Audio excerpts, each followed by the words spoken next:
All right. Well, podcast number 6 is here, and I'm Brendan, and this is Kevin. We're with Loamlander.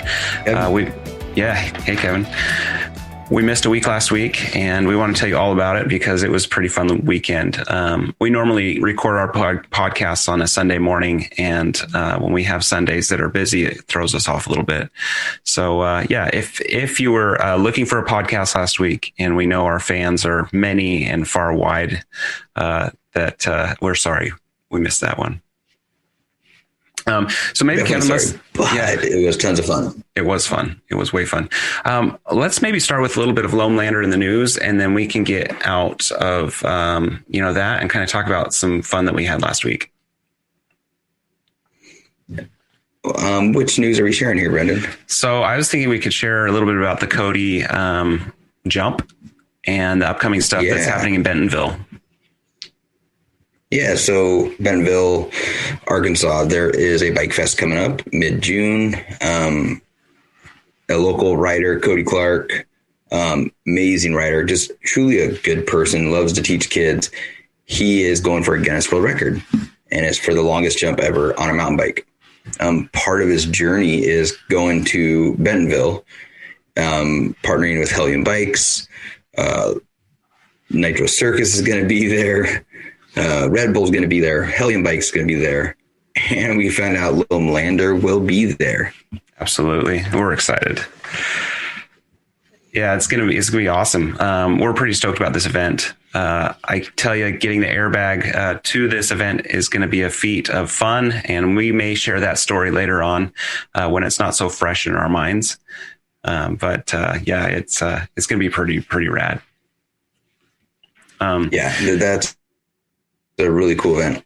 It is. Yeah. I was talking to a friend yesterday, and he was telling me a little bit more about this particular event, and they're expecting somewhere around 10,000 people just for the viewing of some of the different aspects of this, this jump and some of the other things going on in that venue.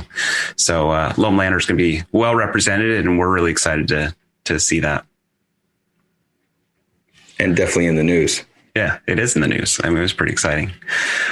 So last week we spent some time in Spokane, Washington at a bike race, and we debuted Team Loamlander, which is going to be really a fun way to spend some time with friends, but then also to get some competition into the Loamlander lifestyle and to help us to share our brand love a little bit more. We're going to have a video that we're going to place here in this podcast that is going to just kind of show the excitement we had as we passed out our team jerseys for the first time.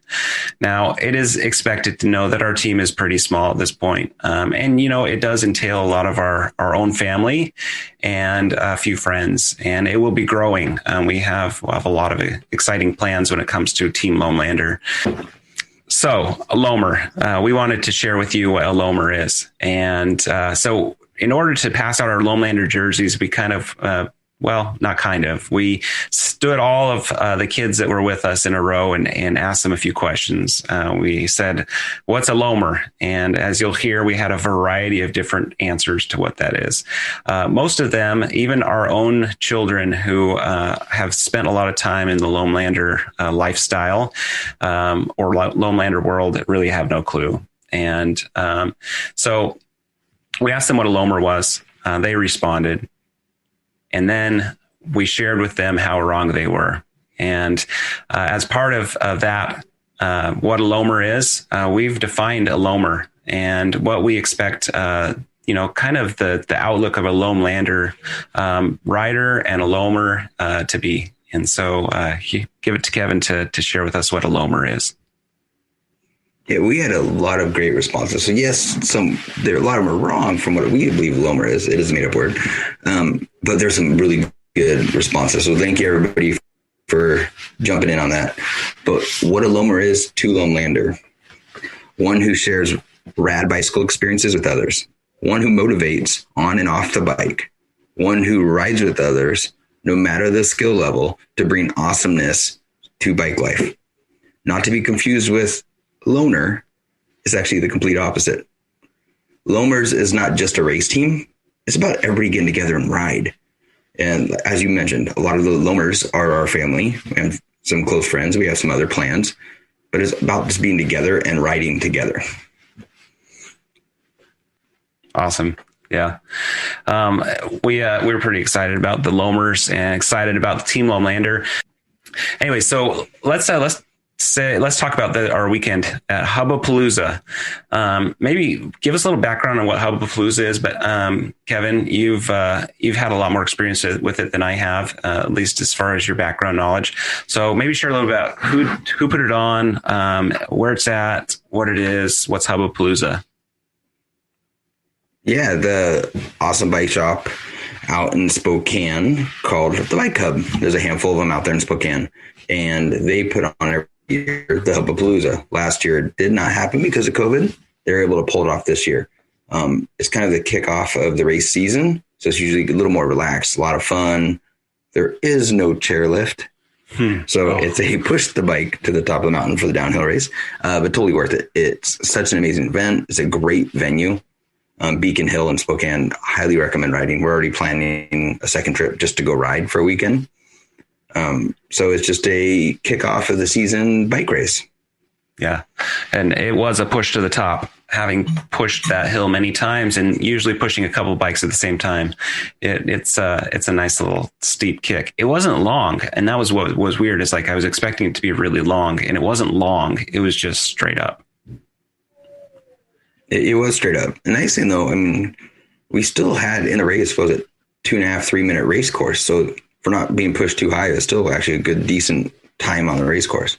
Yeah, it was. I mean, it was a nice steep course too, which was fun.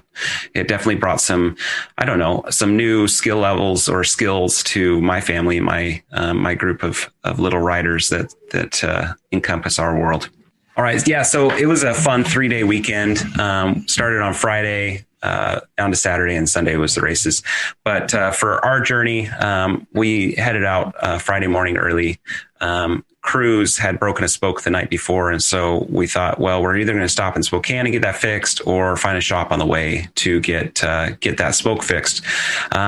We stopped at a shop called Recycled Cycles in Wenatchee, and they are just a rad shop. It was just kind of on a whim.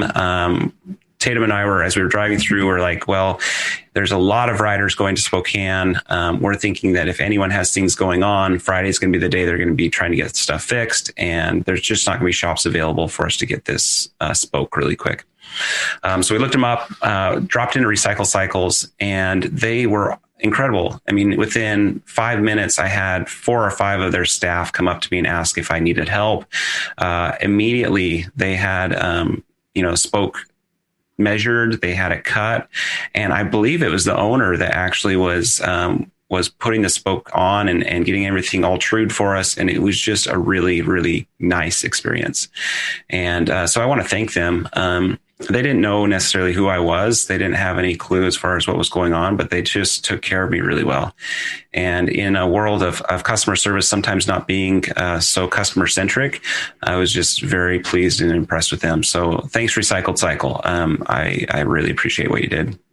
So after we got the bike fixed, we just continued our journey on to Spokane and got to the Hubbapalooza on that Friday late afternoon.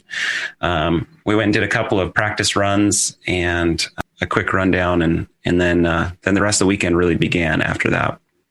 How was your trek in to Spokane, Kevin? Yeah, so we left Thursday. Got there towards the end of the day. Next time I'll definitely get there sooner. That hike up just kind of catches up to you, as first race of the season, not fully in shape, which is common for me. I think common for all of us. Yes. So I'll get there sooner, definitely for next time. But yeah, we got there Thursday evening. Friday morning, we were meeting up and hitting the jump lines, which is tons of fun, but we should have been more on the downhill course. We spent at least half the day on the jump lines, which was fun for the kids. But now that I look back, I definitely needed more time on the downhill course.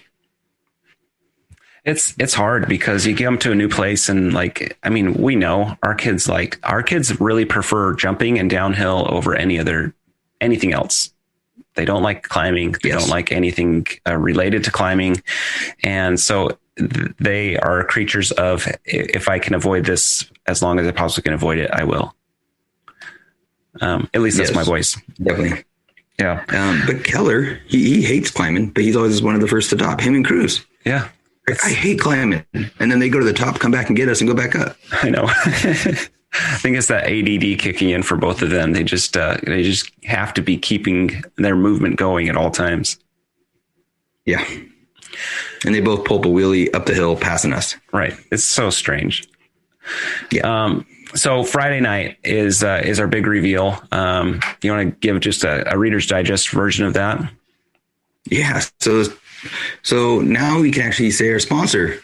We can, yes. As you look on our new jerseys, Loamlander partnered with Troy Lee. So Troy Lee is sponsoring the Loamlander team, which is stoked. awesome news. Yes. So the reveal was not only Loamlander jerseys, it was we are now Troy Lee. Tons of fun. So we got the premier bike brand, from helmets to gear to everything. We're so excited for that one. Most of the kids might have knew there was something coming, but they didn't know the extent. So we lined them all up, asked them the Loamlander question, what is a Loamer? Got answers and surprised them with jerseys. Yeah. The one missing in that picture is my wife, Rhonda, who was working the entire time. There's Tatum back there. So she worked all weekend, so she couldn't make it out with us. But she's part of the Loamers as well. Yeah, we were sad that she could make it, because honestly, Loamers, like we talked about earlier, is really all about, enjoying riding, the family, and progressing in the sport of mountain biking. And we were sad she couldn't make it, because that's a part of our Loamlander family that we want everyone to be there all the time. Definitely. Yeah, so it was super fun. And what was really cool, especially for the kids, I think even for the adults, is to feel that legitimacy from the Troy Lee brand. And we're really excited that they were willing and accepting of us as a true brand partner and a true sponsor of the Loamers and the Loamlander team. Yeah, it's exciting. We get the best downhill helmet in the world. We get amazing gear. That Troy Lee Sprint jersey that we're all wearing feels so good, and it works great with the Loamlander logo. Yeah, in fact, yesterday I used my rain jacket, my brand new Troy Lee rain jacket for the first time, and it was awesome. I have had several, we live in the Pacific Northwest. We get a little bit of rain. So I've had many rain jackets that I've worn over the years. And this by far was the best one. And it didn't sweat to death. It was comfortable. It wasn't hot, but it wasn't cold either. It was really, honestly, and I don't say this just blatant, like I'm just trying to sell Troy Lee. It was the best jacket experience I've had as a rain jacket. It was awesome. In cycling, it's the little things. Like, I got these gloves and they're the best gloves in the world. It's those little things that just take you to the next level. It does. And as I've learned more and more, especially when it comes to riding with a family, especially that comfort aspect is almost as important as having quality bike or quality tires, or even just having air in your tires. Everyone's happier. The whole experience is better. And we all enjoy doing it more. Definitely. So that was our Friday night. We all ended up going out to dinner together, and that was a fun experience. I got some Mexican, which was great, and met Kevin's older brother, Mike. And quick shout out to Mike. Thanks for hanging out with us. You made us better. It was pretty fun. So when I was fortunate. Most people were camping. Oh, sorry. Yeah. No. Go ahead. Yeah. I was fortunate. I think you stayed in a hotel. Bobby and Jake, they camped, which I was fortunate because my brother lives in Spokane. So I stayed at his house. I got warm showers, all that good stuff. But in the truth, I would have rather camped. It was just tons of fun. So my brother's house is awesome. It's great hospitality every single time, him and his family. But just camping and with the bike crowd is just tons of fun. Yeah, well, that's the one thing that we kind of felt like we missed out on too. Although at the hotel we stayed at, there was lots of biking families there, so you kind of got a little bit of sense for that. But to be honest, it's not true bike experience unless you stink the whole weekend. And we didn't have that experience all the way through because we also went and took nice clean showers. Yeah. So that brings us on to Saturday. Saturday was pretty much a full day of practicing and some fun. In fact, we had a high jump contest that we'll talk about a lot more in just a few minutes, but some practicing and anyways, we pushed up that hill and we have an e-bike and I so wish that we would have brought it. I was kicking myself every single time that I was pushing Oliver's bike up, knowing Tatum and Oliver could have, at least gotten themselves up a lot easier, but that's all good. Anyways, we pushed up and really got to know the course better. Kevin, what did you think about the course this year or the courses? I think they're great. We're on the west side of Washington, which is usually a little more loamier dirt. It is wet. It is stickier. It's not so sandy. Beacon Hill is a different terrain than we're used to. A lot of rocks, which had tons of grip. You brought that up many times throughout the weekend. A lot of dusty corners. So you had to really trust your tires or you might just slide out.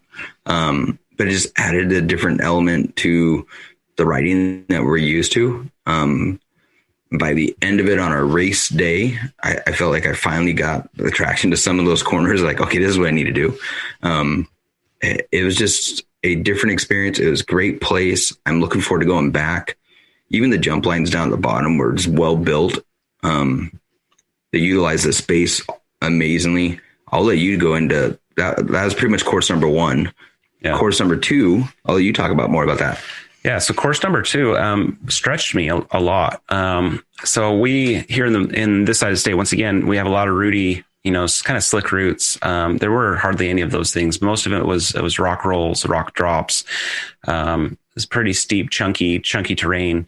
And it was interesting to kind of walk the course on Saturday to kind of see, okay, where should a line be? Where does it make sense to go? Where does it not make sense to go? And Brendan, where is your skill level actually at? Which is a question that, you really have to answer before you decide to just send it on these race courses. And I'm going to admit that the last section of that second race course, I took the dad route, and the dad route was the slow route, and it was the long route, but it was for me, it was the safe route. Could I have probably inched my way down that other side? Yeah, absolutely, I could have. But I also recognized I had to work and I had to take care of my family, and so sometimes you have to take the dad route, and don't feel bad about that either. I didn't feel bad about it. But no, yeah, it was just fun. You still kept a fast time. Yeah. Oh yeah. And then we'll talk about results when we get to the Sunday side, which, is funny, all in the, funny and exciting and, the dad way to do things anyway. Definitely.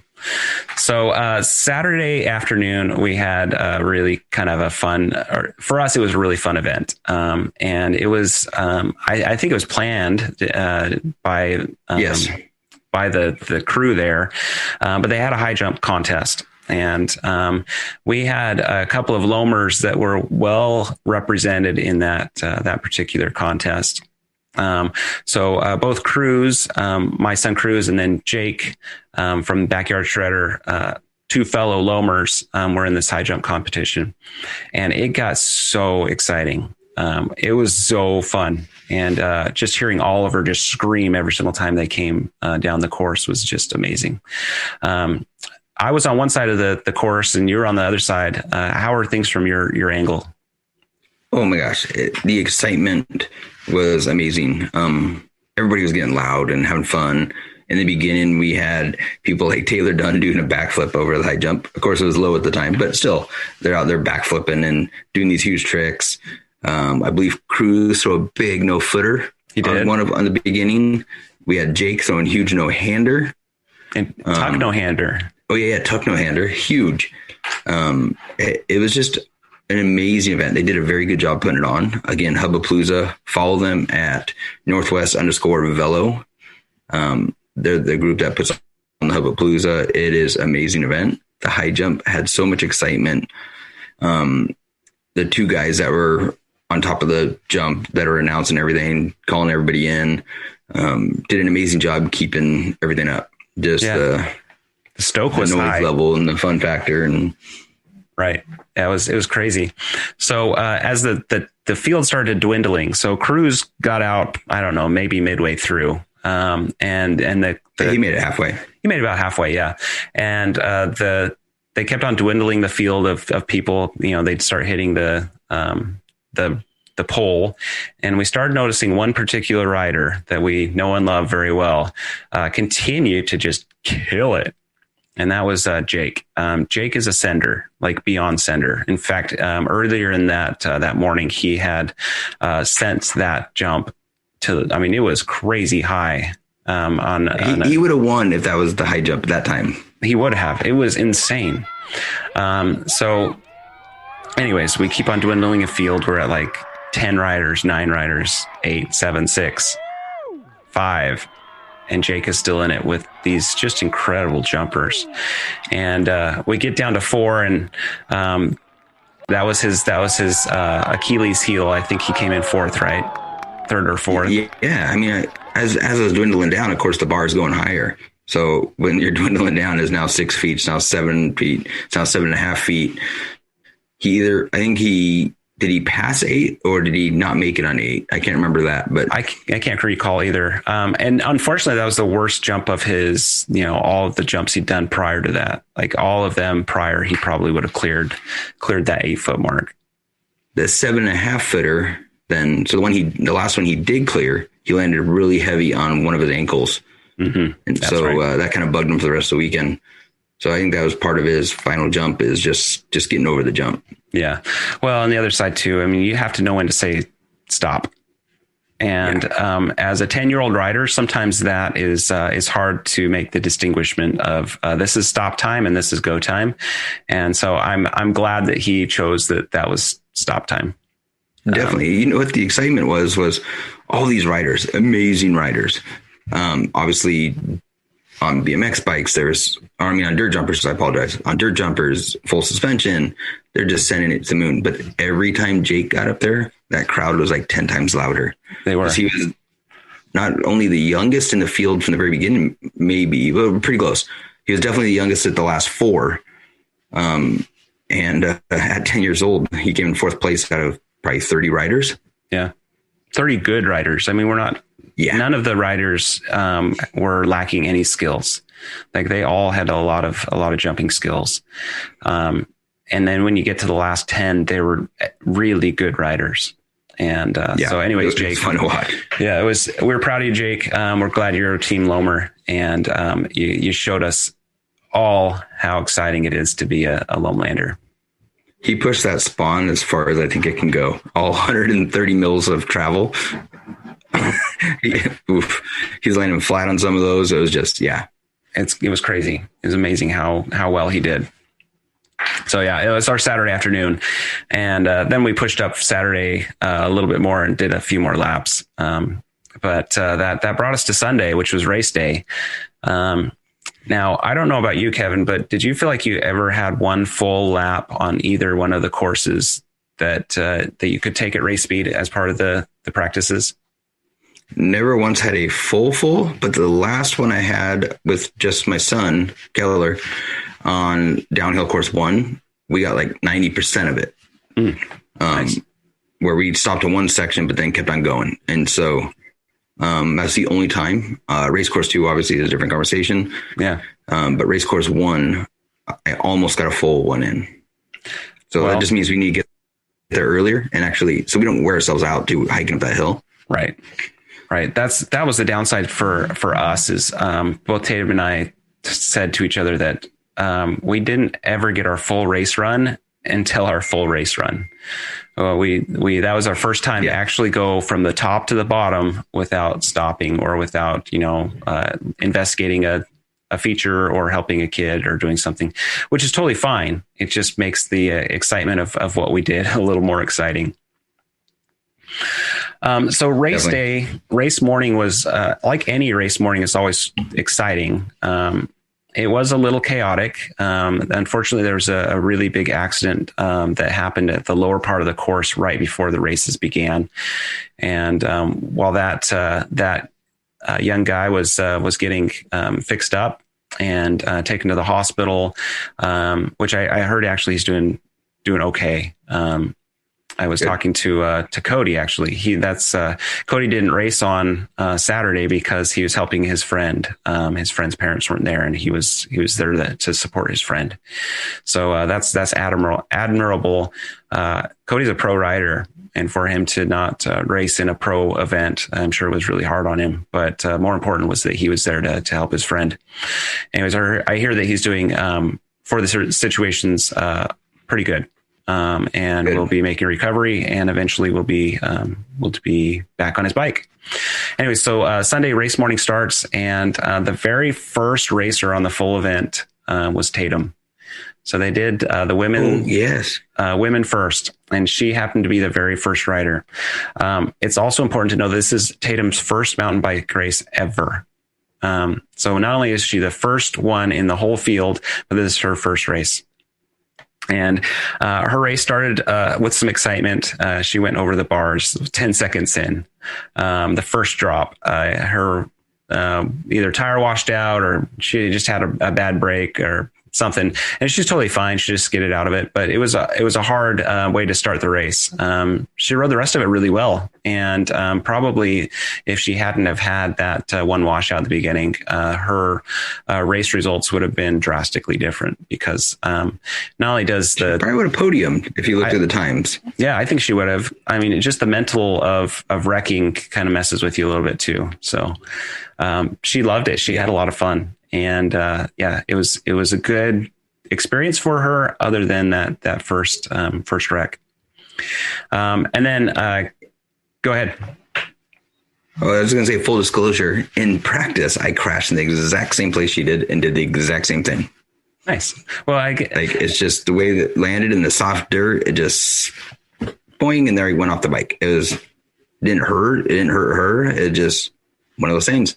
Right. Well, and that was kind of a weird rock, because as you're coming into that rock, if you go your natural way, just straight through the middle of the course, then it's a decent sized drop.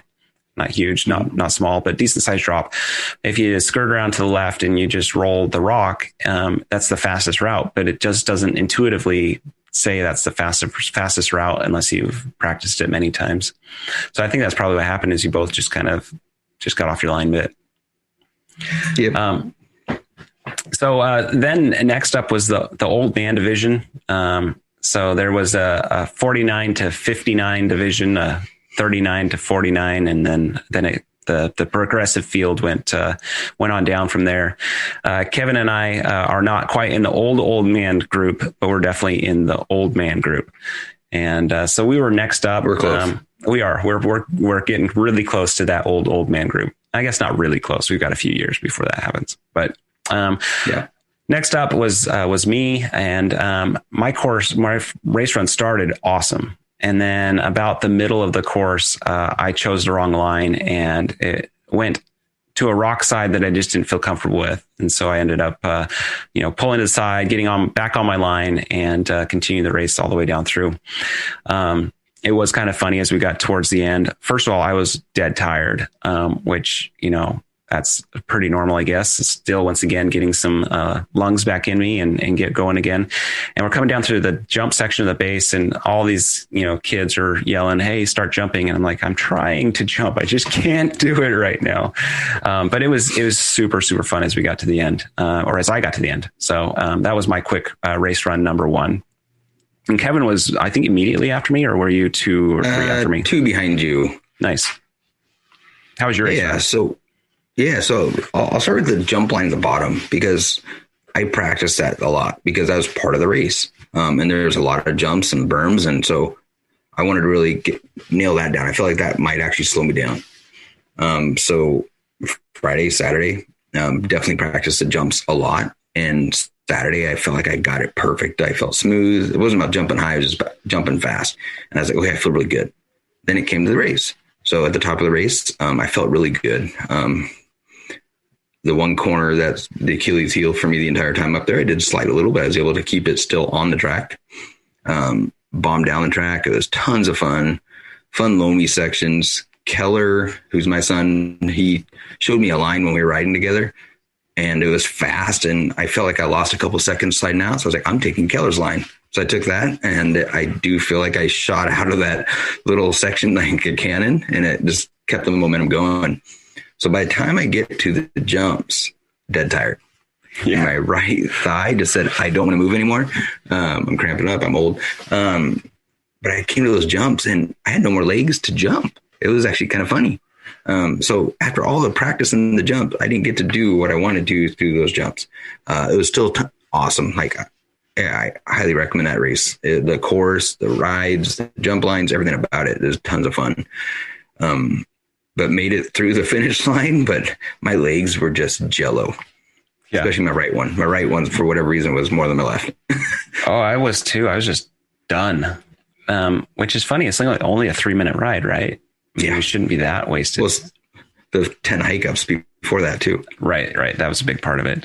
I mean, it kind of not good news that the rider wrecked earlier, but it was good news that we had so much time to kind of just relax a little bit there at the top.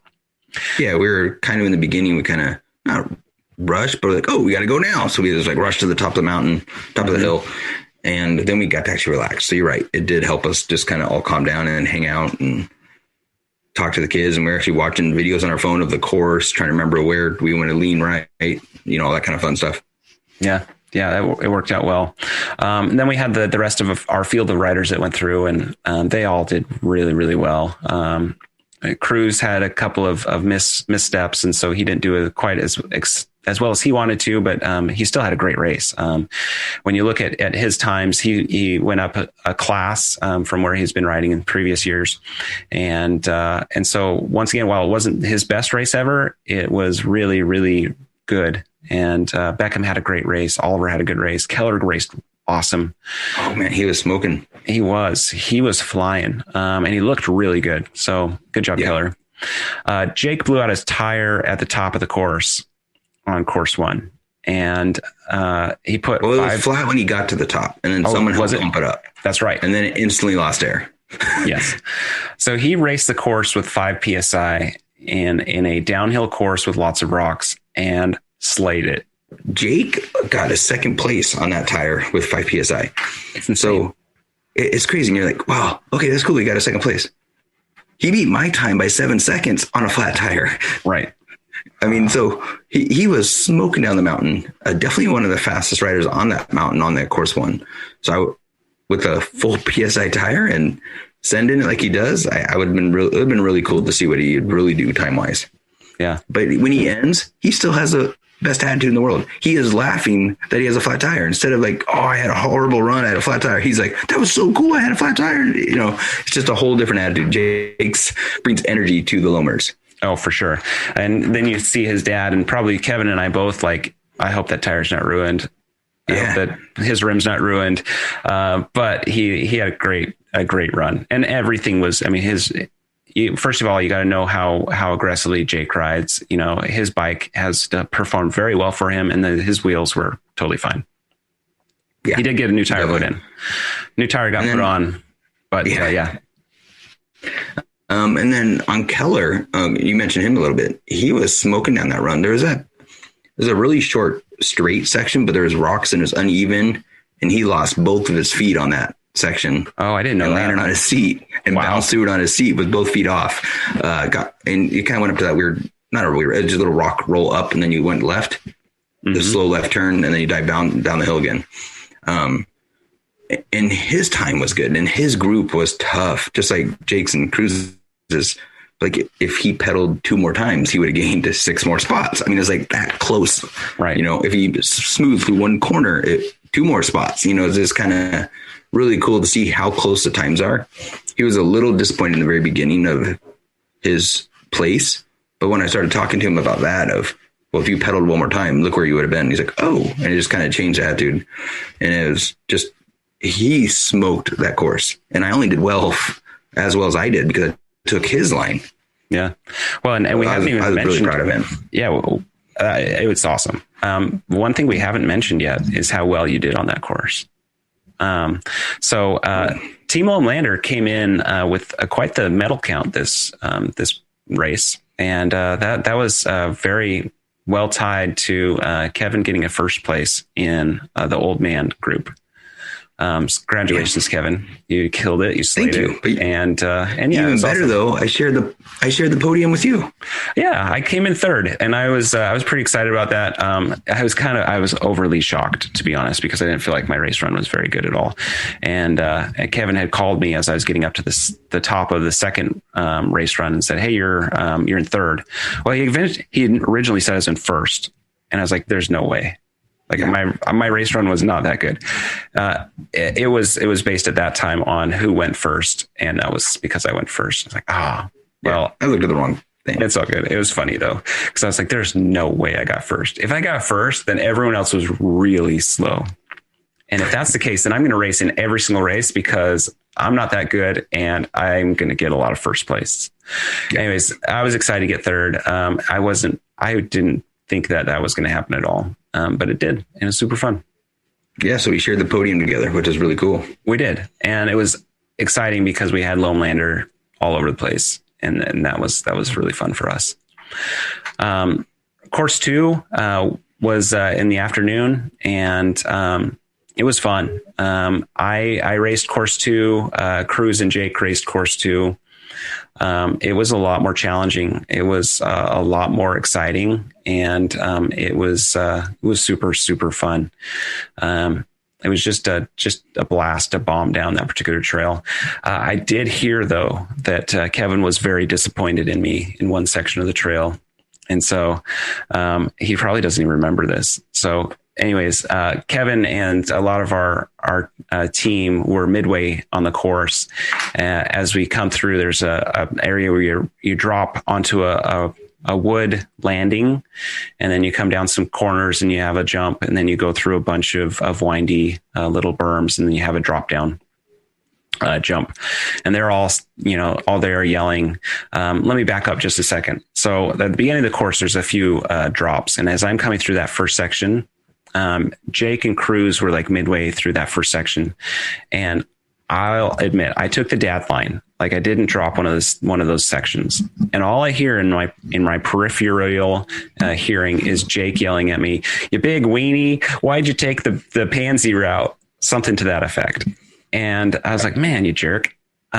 First of all, I did, and I am a big weenie, but you didn't even call me out. I thought it was pretty funny, to be honest. Yeah. It helps build my stoke. Anyway, so I come through the berming section.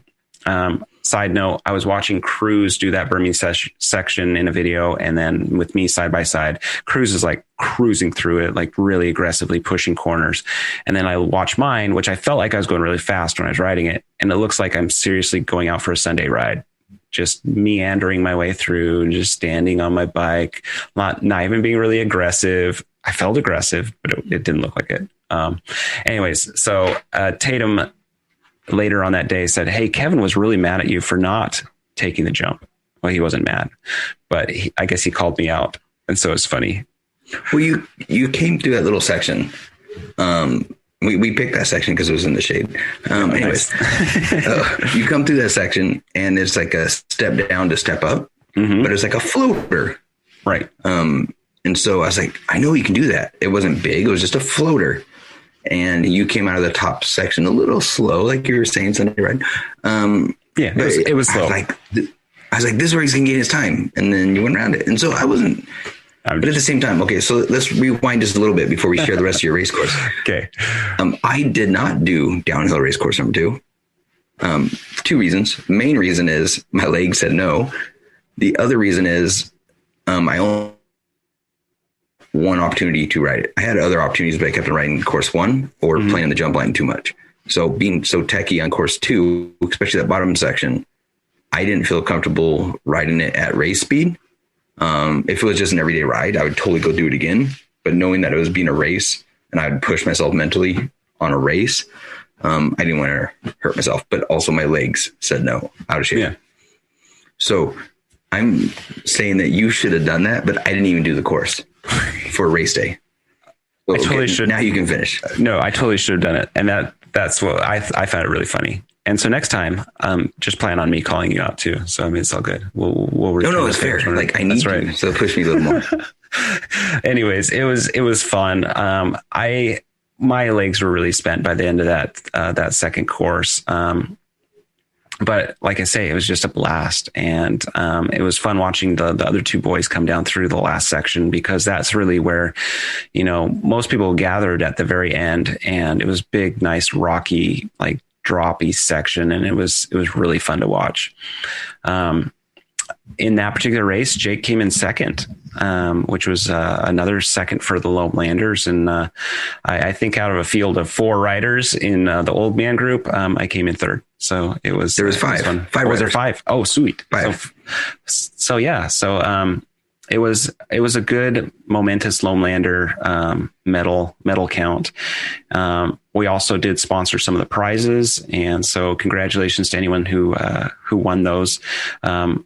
We partnered with Troy Lee, so it was well, I guess we did the sponsorship, but we obviously bought Troy Lee product to be able to give as some of the giveaways. So it was fun. Definitely. Part of Hubbapalooza too, which we missed out on Saturday, is we're practicing the downhill race while we're practicing. There's enduro races, 4-stage enduro race going. Yeah. So it's a fun full weekend. A lot of racers actually do the enduro and both downhills, which is nuts. They're definitely spent by the end of the weekend. Yeah. It was full. I mean, I think they had 400 riders in the full range of different races. At least that's the number I'd heard. Yeah. What was the number for under 13? It was like 150 under 13, or it was for the age they picked, but it was a huge amount of kids. Like, they were so excited about the amount of kids that signed up.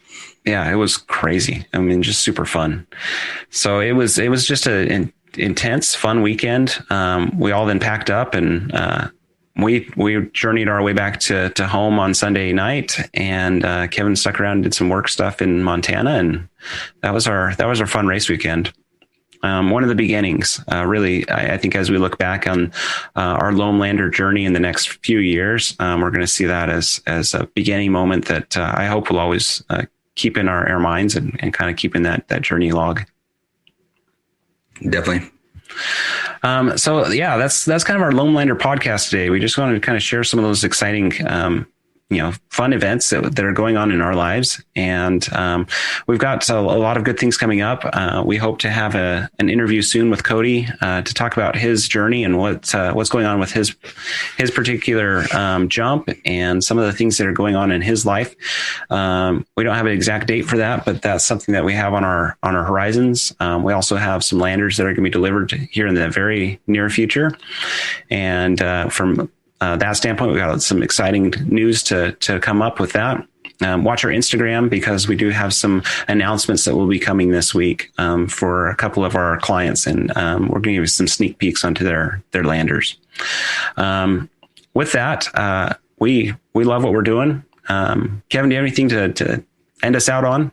It was fun to reveal what a Loamer is. Like, we've been talking about it for weeks, intentionally just trying to build up some excitement for it, and to actually share what a Loamer is. Again, it's not the best racer in the world. It's about being together as family. It's about hanging out there, riding, direct family and MTB family, just being together, enjoying time, and hitting all the races will be fun. But it's not about just racing.